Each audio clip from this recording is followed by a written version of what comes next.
सलमान खानचा एक व्हिडिओ, त्याचा चेहरा आणि लाखो फॅन्सची काळजी.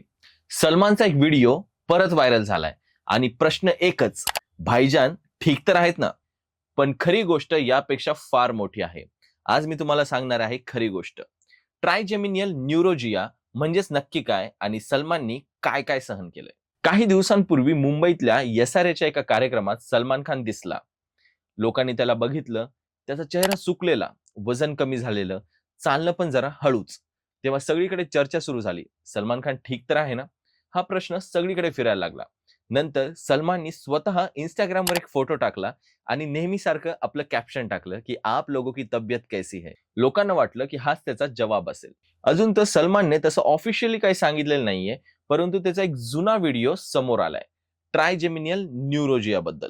आता ट्रायजेमिनियल न्यूरोजिया हा आजार नक्की काय आहे त्यावर चर्चा करूयात. चेहऱ्यावर एक नस असते, तिचं नाव असतं ट्रायजेमिनियल नर्व आणि ही नस चेहऱ्याला संवेदना पोहोचवते. पण कधीतरी ही नस चुकीच्या पद्धतीने काम करायला लागते आणि मग सुरू होतं एक वीज लागल्यासारखं दुखणं. अचानक कुठलंही कारण नसताना चेहऱ्यावर एका बाजूला जबरदस्त वेदना होतात.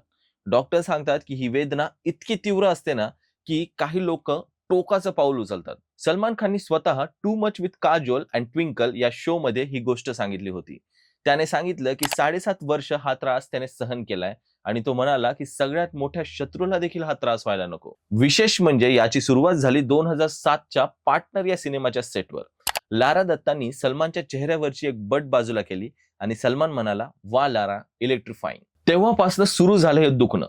दर 4-5 मिनिटांनी हा झटका यायचा. साधा नाश्ता करायला 1.5 तास लागायचा. एक ऑमलेट खायला सुद्धा जीव एकवटावा लागायचा. पेन किलरचा देखील उपयोग नाही झाला. आमिर खाननी सुद्धा म्हटलं होतं की सलमान, क्योंकि तुम पेन हँडल नाही कर सकते. पुढे सलमाननी एक मोठी शस्त्रक्रिया करून घेतली. सोबतच त्याला ब्रेन अॅन्युरिझम आणि एव्हीएम सारख्या समस्या देखील होत्या.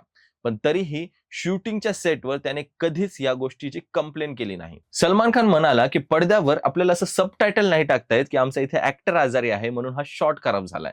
त्या 20 ते 30 सेकंदाच्या शॉटसाठी सगळं दुखणं बाजूला ठेवावं लागतं. युएई मधल्या डॉक्टरांनी सलमानच्या केसवरून एक महत्वाचा इशारा दिलाय. साधं डोकं दुखणं कधी कधी मोठ्या समस्येचं लक्षण असू शकतं. ब्रेन अॅन्युरिझम, एव्हीएम आणि ट्रायजेमिनियल न्यूरोजिया सारखे आजार वेळेवर ओळखले नाहीत तर गंभीर समस्या देखील होऊ शकतात. म्हणून डॉक्टर सतत सांगतात की साधी डोकेदुखी आहे म्हणून दुर्लक्ष करू नका, वेळीच त्याची तपासणी करा. मला तर असं वाटतं की सलमान खानने ही गोष्ट जाणून बुजून लोकांसमोर आणली आहे, कारण त्याला असं वाटत असावं की या आजाराबद्दल लोकांना माहितीच नाहीये आणि जागरूकता असेल तर वेळेवर उपचार होऊ शकतात. एका सुपरस्टारने इतक्या मोठ्या वेदनेतही हसत राहून काम केलं, ही खरंच एक मोठी गोष्ट आहे. तर मित्रांनो, हा व्हिडिओ आवडला असेल तर लाईक करा आणि तुमचं मत कमेंटमध्ये नक्की सांगा. मी विशाल विठ्ठल, भेटूया सॉर्ट आउटच्या पुढच्या एपिसोडमध्ये. तोपर्यंत काळजी घ्या. धन्यवाद.